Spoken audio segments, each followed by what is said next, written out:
बगलामुखे सर्वदुष्टानां वाचं मुखं मदं स्तम्भा जिह्वां कीलय बुद्धिं विनाशाय कुरु ह्रीं ॐ भट् स्वाहा। ॐ ह्रीं बगलामुखे सर्वदुष्टानां वाचं मुखं पदं स्तम्भा जिह्वां कीलय बुद्धिं विनाशाय कुरु ह्रीं ॐ भट् स्वाहा।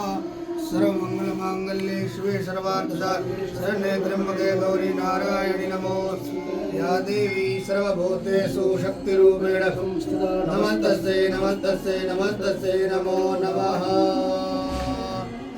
ॐ रात्रिव्यक्षतायति पुरुत्रा देव्या श्रादिश्रियोदिता पूर्वप्रामर्त्या निवतो देव्यो उद्धत ज्योतिषा वादते तमाः निरस्वसाहारमस्कृतो देव्या आयति अपेतु आयते तमाः सारो अद्यस्य आवैन्निते यामन्नविक्ष्महे वृक्षेण वसतिं वयाः निग्रामासोपक्षत निपक्षिणाः निश्चेरासश्चिदत्तिनाः यावया आवृत्या अमृतैः यवयस्ते नमोर्मे प्रधानसुतर उपमापेभिषत्तम कृष्णं व्यक्तमस्थिता उषरिणे इवाकरं रे सदहितर्त्रिवारात् प्रेस्तो मन्दजिज्ञुषे प्रार्थनस्कारान् समर्पयामि। नमस्कारान् नमस्करोमि देव्यै नमः।